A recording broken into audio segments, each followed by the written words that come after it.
नमस्कार, स्वागत है आपका। मैं हूं आपके साथ अनाया शर्मा। शुरुआत करेंगे खबरों के विस्तार से।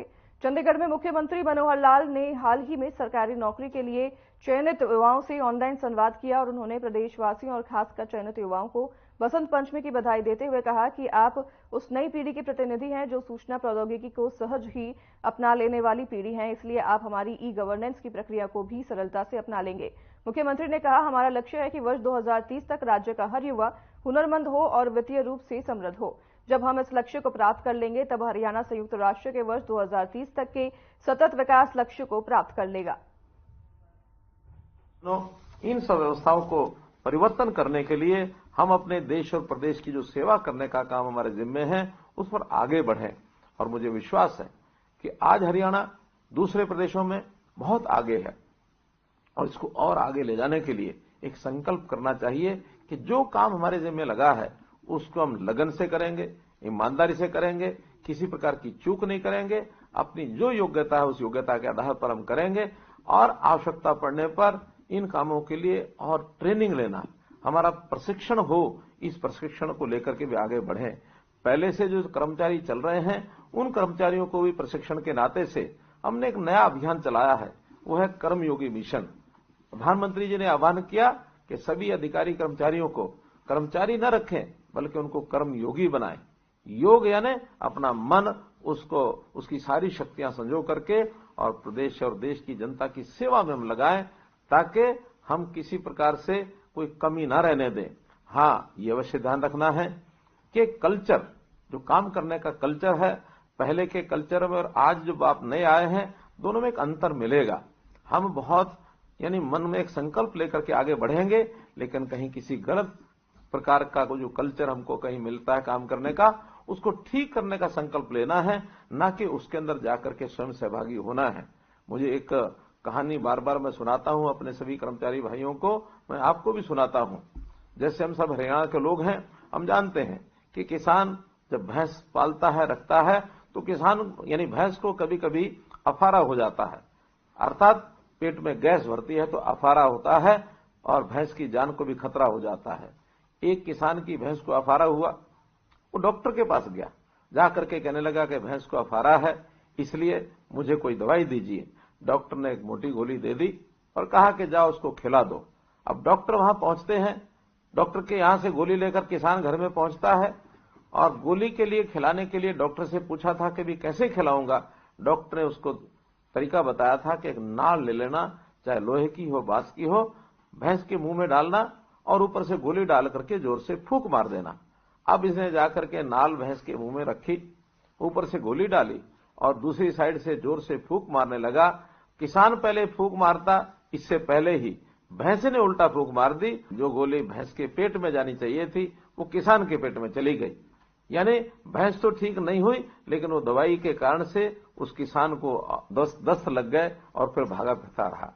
मेरा कहने का भाव है कि जो चीज हम जाकर के अच्छे संकल्प के साथ अच्छा काम करने के लिए लोगों में जाएंगे, कहीं ऐसा ना हो कि हमारे अच्छे संकल्प को वो अपने बुरे संकल्प का जो काम है उसको हमारे अंदर डाल दें। बहुत सावधानी रखने की जरूरत है। हम इस सावधानी से आगे चलेंगे तो निश्चित रूप से हम समाज में एक अच्छा काम करने के लिए आगे बढ़ेंगे और इस प्रदेश को एक शिखर तक पहुंचाने के लिए हम अपना पूरे का पूरा जो ताकत है वो लगा देंगे। और जो जैसा कहा जाता है कि सतत विकास लक्ष्य, जो सस्टेनेबल डेवलपमेंट गोल जिनको कहा जाता है, हरियाणा ने लक्ष्य रखा है कि 2030 तक हम सतत जो विकास लक्ष्य हैं इसको पूरा करेंगे। 2030 में हरियाणा का संकल्प है कि हम एक अच्छे विकसित प्रदेश के नाते आगे बढ़ेंगे। देश के प्रधानमंत्री आज विकसित भारत की बात करते हैं, हम संकल्प लें कि हम विकसित हरियाणा की बात करेंगे। विकसित भारत, विकसित हरियाणा, ये हमारा लक्ष्य होना चाहिए और निश्चित रूप से हम आगे बढ़कर के प्रदेश की हमारी सहायता करने के लिए आज भी जो युवा हैं आगे सरकारी नौकरी की तैयारी करते हैं, तो कोचिंग सेंटर्स बहुत बन गए हैं जो हमारी योग्यता को आगे बढ़ाने में सहायक होते हैं। कभी कोचिंग सेंटर्स खाली हो गए थे, आज पैर रखने की जगह नहीं मिलती। हमारे जो लाइब्रेरीज हैं, चाहे सरकारी हैं अथवा प्राइवेट हैं, वहां भी बच्चे तैयारी करने के लिए खूब जाकर पढ़ाई करते हैं, मेहनत करते हैं और अपने लक्ष्य की वो प्राप्ति करते हैं। मैं तो जब कभी गांव में जाता था तो गांव में हमारे अपने ही गांव के बच्चे कहते थे कि हमको नौकरी दिलवाओ, हमको नौकरी नहीं मिल रही है। मैं कहता था कि पढ़ाई करो और पढ़ाई करने के साथ आगे आपको बढ़ना चाहिए। संयोग ऐसा हुआ कि जिस मकान में मेरा ऐसा सौभाग्य मुझे कि माता पिता के साथ जब मैं वहां रहता था गांव के अंदर, तो एक छोटे कमरे में पढ़ाई करता था। उस मकान में आज वो खाली था और उस छोटा जो कमरा था, मैंने देख करके मुझे मन में भावना आई कि आखिर मेरी पढ़ाई जब इस छोटे से कमरे में हो सकती है, तो इस घर का उपयोग गांव के बच्चों की पढ़ाई के लिए, उनको मेरिट प्राप्त करने के लिए अगर सहयोगी हो सके तो मेरा बड़ा सौभाग्य होगा। मैंने अपना वो मकान, भले छोटा मकान है, लेकिन गांव के बच्चे वहां बैठ करके तैयारी करें, एक अच्छी लाइब्रेरी बनाई जाए और फिर गांव के बच्चे शिकायत नहीं करेंगे कि हमको नौकरी नहीं मिली। मेरिट के आधार पर नौकरी लेने के लिए आगे आए और उसमें यदि मैं कुछ सहयोगी गांव का हो सकता हूं तो मुझे अच्छा लगेगा। तो मैंने अपना जो घर है वो उस गांव को सुपुर्द कर दिया वहां लाइब्रेरी बनाने के लिए। मेरा कहने का भाव यह है कि इस काम में हम सब सहयोगी बने और सहयोगी बनने के साथ हमारे जो साथ और आगे आने वाले लोग हैं, चाहे वो ग्रुप डी की नौकरी में आए, ग्रुप सी में आए और पढ़ाई करने के बाद आगे बढ़ें, ग्रुप बी में जाएं, ग्रुप ए में जाएं और आगे बढ़ें, सर्विसेज की तैयारी करें, चाहे वो हरियाणा सिविल सर्विस है, चाहे इंडियन एडमिनिस्ट्रेटिव सर्विस है, इंडियन ऑल इंडिया सर्विसेज है, उसमें भी पढ़ाई करके आगे जाएं। आपको ये तो पता होगा ही, कोई एक समय था, एक बार कहीं नौकरी लग गए तो आगे बढ़ने के लिए सरकार से एनओसी लेना पड़ता था। हमने कहा नहीं, अगर किसी व्यक्ति को मेहनत करके आगे बढ़ने का अवसर प्राप्त करना है तो उसको सरकार से परमिशन लेने की आवश्यकता नहीं है। वो अपना काम करे, सरकार को तो केवल अपना जो डिपार्टमेंट है उसको सूचित करना है कि मैं आगे पढ़ाई करके और अपनी अगली सर्विस में जाना चाहता हूं, इसके ज्यादा कुछ काम नहीं करना। आखिर हम आपके भविष्य में आगे बढ़ने में बाधा क्यों बने। इस प्रावधान को भी हमने खत्म किया। मित्रों, आपसे अपेक्षा है कि जैसा एक सुशासन का एक अब क्रम चला है देश में कि अच्छा शासन कैसे दिया जाए, और सुशासन देने में हम तो केवल सोच सकते हैं, नीति बना सकते हैं। आखिर तो जनता के साथ संबंध सब कर्मचारियों का आता है, सब अधिकारियों का आता है। और अगर हम सब ठान लें कि हम जैसे सुशासन के उस फलस्वरूप हमारी नौकरी बिना पर्ची खर्ची लगी है, तो हमें भी सुशासन के नाते जनता की सेवा करनी है। और जनता की सेवा करने के नाते से जो गलत प्रथाएं हैं उन प्रथाओं को समाप्त करना, ये किस प्रकार से हम आगे कर सकते हैं, करना चाहिए। सरकारी नौकरी ये भी हम जानते हैं कि संख्या में बहुत कम होती है। आखिर तो रोजगार प्राप्त करने के लिए अन्य अवसर, उसमें चाहे प्राइवेट नौकरी मिलती हो, उस पर आगे बढ़ाने के लिए भी हमको लोगों का सहयोग करना चाहिए। यहां तक हमने पिछले सालों में देखा कि लोग विदेश जाना चाहते हैं, नौजवान अपनी नौकरी के लिए या काम करने के लिए, और फिर कई बार तो जालसाजों के चक्कर में फंस जाते हैं और वो कबूतरबाजी जालसाज लाखों रुपया उन परिवारों से ऐंठ लेते हैं और उसके बाद विदेश भेजते हैं। बाद में वो बच्चे ऐसे फंसते हैं कि उनको पता ही नहीं लगता कैसे फंस गए। इस समस्या को दूर करने के लिए भी हमारा जो विदेश सहयोग विभाग है उन्होंने व्यवस्था चलाई और अन्य देशों में भी जाकर के नौकरी करने के लिए एक व्यवस्थाएं बनाई हैं और इसमें भी हम कामयाब हो रहे हैं। तो चलिए आगे बढ़ेंगे खबरों में। प्रधानमंत्री नरेंद्र मोदी रेवाड़ी में एम्स का शिलान्यास करेंगे, जिसको लेकर हरियाणा के गृह मंत्री अनिल विज ने कहा कि ये बहुत ही सौभाग्य की बात है कि हमें एम्स मिल रहा है, क्योंकि सभी को दिल्ली जाना पड़ता था। विज ने आगे कहा कि सारे हरियाणा में विधानसभा स्तर तक ये कार्यक्रम लाइव दिखाया जाएगा।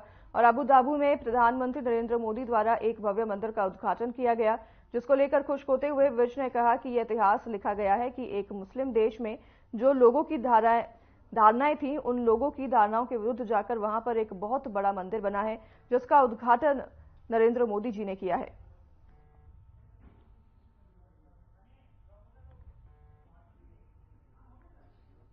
देखिए, मैंने पहले भी कई बार कहा है और आज मैं फिर कहता हूं कि केजरीवाल जी चाहते हैं कि उन्हें पुलिस पकड़कर जबरदस्ती लेकर जाए, उससे उनकी टीआरपी बढ़ती है। और आपने देखा जितने भी वो कार्यक्रम करते हैं वो टीआरपी को देखकर करते हैं कि टीआरपी किस काम में ज्यादा आएगी, वही काम करते हैं। इसलिए वो चाहते हैं कि उनको पकड़ के जबरदस्ती लेके जाएं और सारे वो फोटो सीन हो, सब जगह पे चलें, ऐसा वो चाहते हैं। ये बहुत सौभाग्य की बात है कि हमें एम्स मिल रहा है। पहले केवल दिल्ली में एम्स था, सारे हिंदुस्तान के लोगों को वहां जाना पड़ता था। अब हर प्रदेश में मोदी जी एम्स खोलने की कोशिश कर रहे हैं। और ये जो रेवाड़ी में खुलने जा रहा है, ये 28वां एम्स है। इससे हमारे प्रदेश की जनता को जो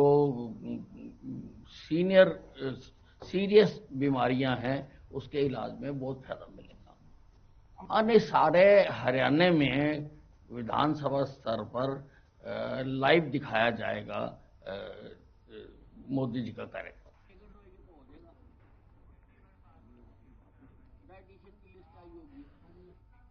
रेवाड़ी में 16 फरवरी को प्रधानमंत्री नरेंद्र मोदी एम्स का शिलान्यास करेंगे, जिसको लेकर हरियाणा के स्वास्थ्य एवं परिवार कल्याण मंत्री अनिल विज ने कहा कि हरियाणा के लिए यह सौभाग्य की बात है कि हमें एम्स मिल रहा है। इसको लेकर अनिल विज ने पत्रकारों से बातचीत करते हुए कहा कि पहले केवल दिल्ली में एम्स था और पूरे देश के लोगों को वहां जाना पड़ता था। अब प्रधानमंत्री मोदी जी की हर प्रदेश में एम्स खोलने की कोशिश कर रहे हैं और रेवाड़ी में यह देश का 22वां एम्स खुलने जा रहा है। एम्स खुलने से हमारे प्रदेश की जनता को गंभीर बीमारियों के इलाज से लाभ मिलेगा। इसी के साथ अनिल विज ने अबू धाबी में प्रधानमंत्री नरेंद्र मोदी द्वारा हिंदू मंदिर के उद्घाटन की ऐतिहासिक क्षण बताया। वहीं केजरीवाल को ईडी द्वारा पुनः नोटिस देने के मामले में गृह मंत्री अनिल विज ने कहा कि केजरीवाल चाहते हैं कि उन्हें पुलिस जबरदस्ती पकड़ कर ले जाए, उससे उनकी टीआरपी बढ़ेगी। के लिए ये बहुत सौभाग्य की बात है कि हमें एम्स मिल रहा है। पहले केवल दिल्ली में एम्स था, सारे हिंदुस्तान के लोगों को वहां जाना पड़ता था। अब हर प्रदेश में मोदी जी एम्स खोलने की। इसी बीच इस वक्त की बड़ी खबर से आपको रूबरू करा दें, जो कि चंडीगढ़ से आ रही है। चंडीगढ़ में किसानों ने दिल्ली कूच का ऐलान कर दिया है। आपको बता दें, केंद्र सरकार और किसानों के बीच अब बैठक होगी। तीसरी बार केंद्र और किसानों के बीच यह बैठक होने जा रही है। किसान नेता बैठक स्थल पर पहुंच चुके हैं और एमएसपी और किसान कर्ज माफी पर इस बैठक में बात होगी। चंडीगढ़ से इस वक्त की बड़ी खबर बता रहे हैं, किसानों ने दिल्ली कूच का ऐलान कर दिया है। केंद्र सरकार और किसानों के बीच जल्द बैठक हो सकती है। तीसरी बार केंद्र और किसानों के बीच यह बैठक होने जा रही है। इस बैठक में एमएसपी और किसान कर्ज माफी पर बात होगी।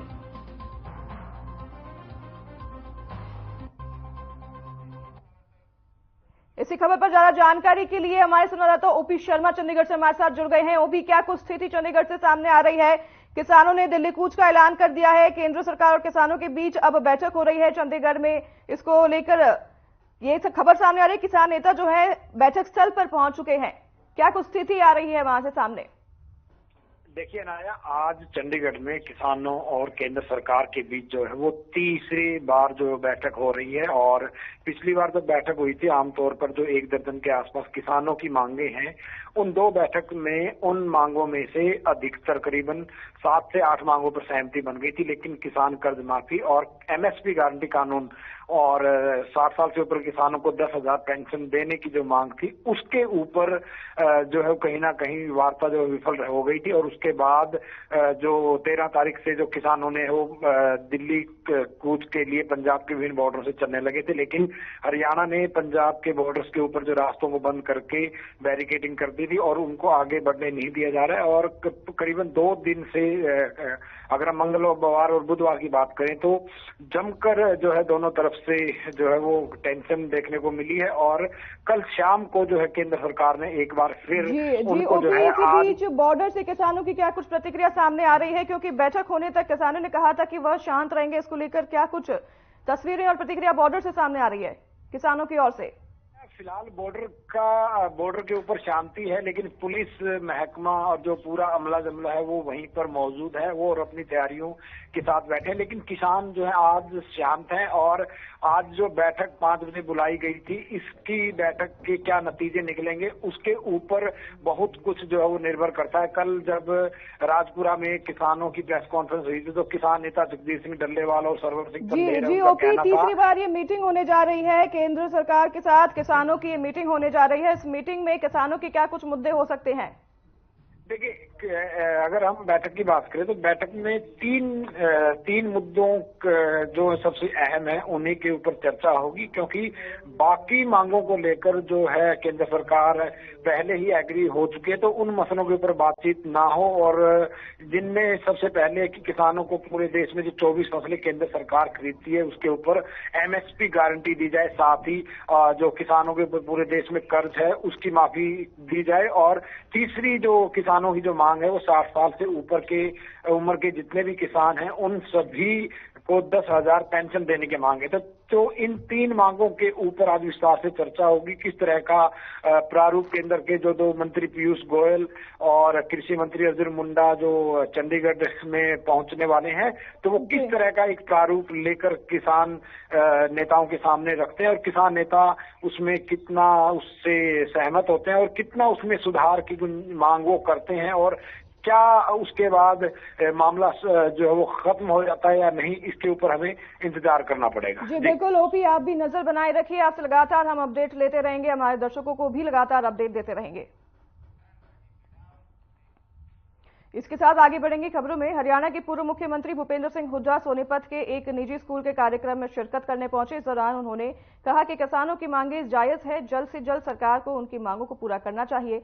देर शाम को किसने की सरकार के मंत्रियों के साथ बैठक की और उम्मीद करते हैं कि जल्द से जल्द उनकी मांगों को पूरा किया जाएगा। अपनी मांगों को लेकर सड़कों पर उतरे किसान दिल्ली कूच करना चाहते हैं, जिन्हें हरियाणा सरकार की तरफ से बॉर्डर पर रोका गया है। किसान लंबे समय से एमएसपी गारंटी सहित अन्य मांगों को लेकर आंदोलन कर रहे हैं।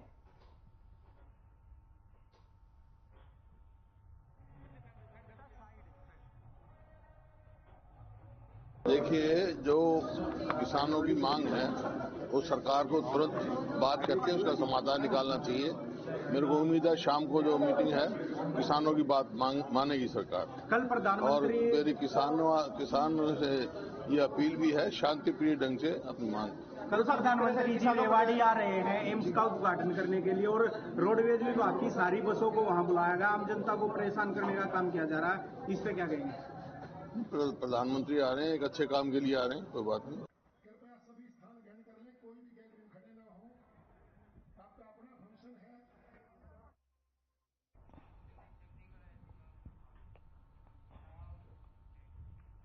हाईकोर्ट में किसान आंदोलन को लेकर लगाई गई पीआईएल पर सुनवाई हुई। हरियाणा, पंजाब और केंद्र ने इस मामले में अपना एफिडेविट फाइल किया। बता दें कि इस मामले में पीआईएल लगाने वाले उदय प्रताप ने यूनाइटेड नेशन को पत्र लिख दिया था। उस पर अधिवक्ता को हाईकोर्ट ने फटकार लगाई है। इसके बाद उदय प्रताप ने हाईकोर्ट में इस बात के लिए खेद व्यक्त किया। वहीं केंद्र की ओर से हाईकोर्ट में जानकारी दी गई है कि आज किसानों के साथ बैठक होगी और अब इस मामले की सुनवाई अगले मंगलवार को होगी।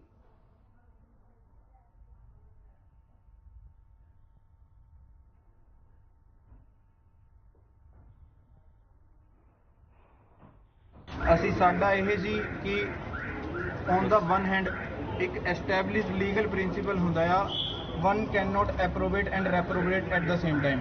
ਵੀ ਇੱਕ ਪਾਸੇ ਤਾਂ ਇਹ ਮੀਟਿੰਗ ਕਰ ਰਹੇ ਆ, on the other hand state of Haryana is using the excessive and unwarranted force on the peaceful protesters. What message they are giving to the state or the public, general public, that if you try to exercise your fundamental right, we will suppress this by such kind of force। ਅੱਜ court ਚ ਕੀ ਹੋਇਆ? ਅੱਜ ਅਸੀਂ ਇਹੀ argument raise ਕੀਤੀ ਤੇ ਉਹਦੇ ਉੱਤੇ ਬਹਿਸ ਹੋ ਕੇ ਉਹਨਾਂ ਨੇ ਕਿਹਾ ਆ ਵੀ ਅਸੀਂ ਸ਼ਾਮ ਨੂੰ 5 ਵਜੇ ਇਮੀਡੀਏਟਲੀ ਸਾਰੇ ਕਿਸਾਨਾਂ ਨਾਲ ਮਿਲ ਕੇ ਬਹਿ ਕੇ ਗੱਲ ਕਰਾਂਗੇ ਤੇ ਇਹ ਮੈਟਰ ਮੰਡੇ ਵਾਸਤੇ। आज हाईकोर्ट में सुनवाई हुई है।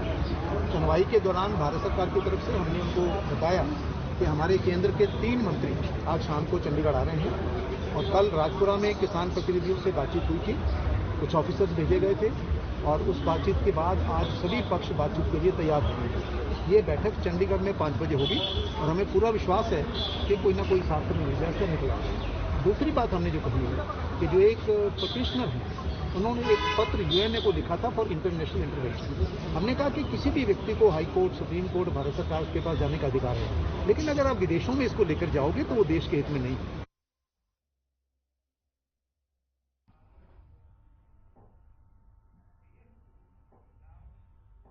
किसान आंदोलन पार्ट 2 का आज तीसरा दिन है। किसान संगठनों द्वारा 12 से 4 बजे तक रेल रोको आंदोलन का ऐलान किया गया है, जिसको लेकर रेलवे विभाग द्वारा कुछ गाड़ियों को रद्द किया गया है तो कुछ के रूट डाइवर्ट किए गए हैं। ट्रेन कैंसिल की वजह से यात्रियों को परेशानियों का सामना करना पड़ रहा है। अंबाला रेलवे मंडल डीआरएम मनदीप सिंह भाटिया ने कहा कि किसानों द्वारा 12 से 4 बजे तक पंजाब में 5-6 जगह रेल को रोकने का आह्वान किया है और 6 गाड़ियों को डाइवर्ट किया है, 3 गाड़ियों को कैंसिल भी किया गया है।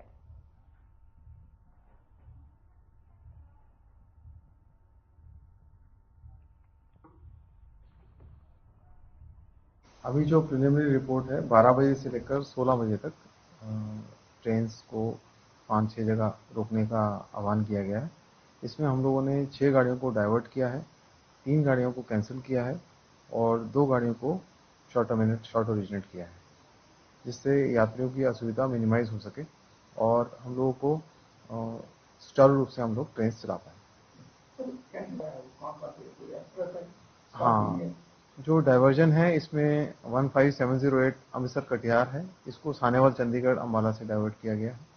14612 एसवीडी के गाजीपुर सिटी है, इसको भी सानेवाल चंडीगढ़ से डाइवर्ट किया गया है क्योंकि यही रूट हमारे पास अवेलेबल है। 22430 पठानकोट दिल्ली,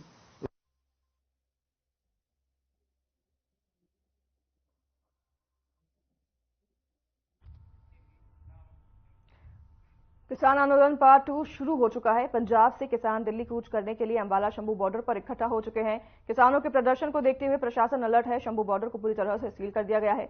इसके साथ ही पंजाब से आने वाले सभी रास्तों पर बैरिकेडिंग कर दी गई है। प्रशासन की तरफ से सुरक्षा के पुख्ता इंतजाम किए गए हैं। पंजाब से आने को बंद करने से आम जनता को काफी परेशानियों का सामना करना पड़ रहा है। तो वहीं एशिया की सबसे बड़ी कपड़ा मार्केट अंबाला पर भी इसका बहुत असर पड़ा है। रास्ते बंद होने से व्यापारियों को काफी नुकसान उठाना पड़ रहा है। व्यापारी सरकार से अपील कर रहे हैं कि जल्द ही किसानों से बात करके समस्या का समाधान करें ताकि उनका व्यापार अच्छे से चल सके।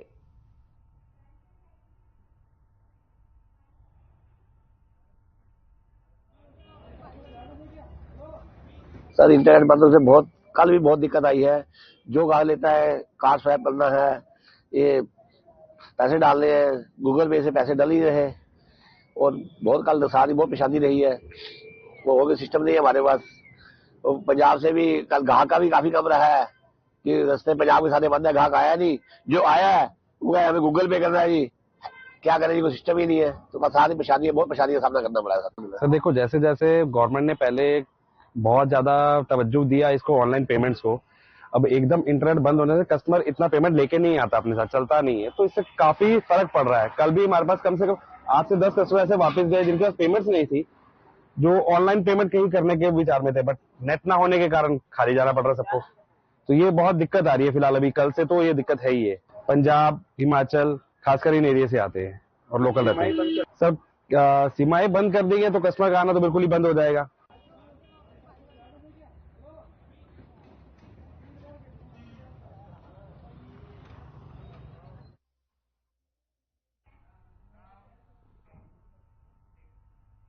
किसान पिछले 2 दिन से शंभू बॉर्डर पर डटे हैं। किसानों का कहना है कि उन्हें दिल्ली कूच करना है, लेकिन हरियाणा प्रशासन उनके रास्ते में मजबूत दीवार की तरह खड़ा है। किसानों को रोकने के लिए सड़क पर कंक्रीट की दीवार बना दी गई है। वहीं दिन भर हजारों आंसू गैस के गोले, रबड़ की गोलियां किसानों पर दागी जा रही है, लेकिन किसान भी दिन भर पुलिस की इस कार्रवाई का जवाब दे रहे हैं। प्रशासन और किसानों के बीच ये कश्मकश दिन भर चलती है और जिस कारण शंभू बॉर्डर पर दिन भर युद्ध क्षेत्र जैसा माहौल बना रहा, जिसके बाद थके किसान जहां जगह मिलती है वहीं लेट जाते हैं। सड़कें बेडरूम का रूप ले लेती है और कुछ किसान रात भर जागकर नजर रखते होते हैं।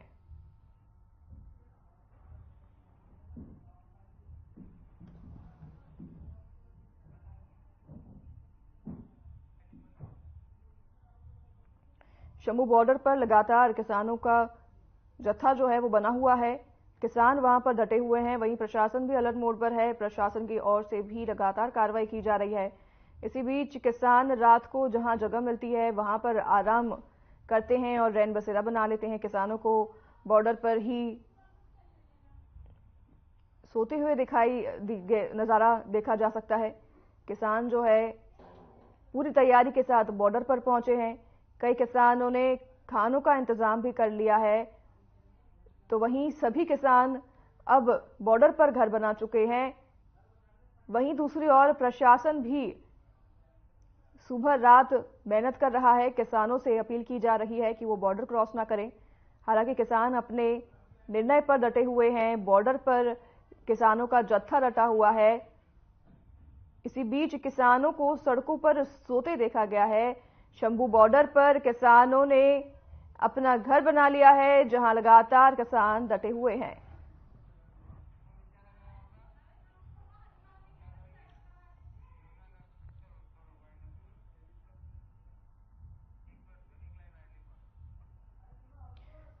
तस्वीरें आप देख रहे हैं शंभू बॉर्डर से, जहां पर किसानों ने अपना घर बना लिया है। किसान के जत्थे अलाव का सहारा ले रहे हैं, वहां पर सोते नजर आ रहे हैं। किसान 6 महीने का राशन अपने साथ रखे हुए हैं। किसान बॉर्डर पर खा रहे हैं, सो रहे हैं। और ये नजारा जो है शंभू बॉर्डर का है, जहां पर किसान डटे हुए हैं, बॉर्डर से पीछे हटने का नाम नहीं ले रहे हैं। वहीं दूसरी ओर प्रशासन भी पूरी तरह से तैयार है। प्रशासन लगातार किसानों से अपील कर रही है पीछे हटने के लिए, लेकिन किसान अपने निर्णय पर डटे हुए हैं। तो फिलहाल इस बुलेटिन में बस इतना ही। नमस्कार।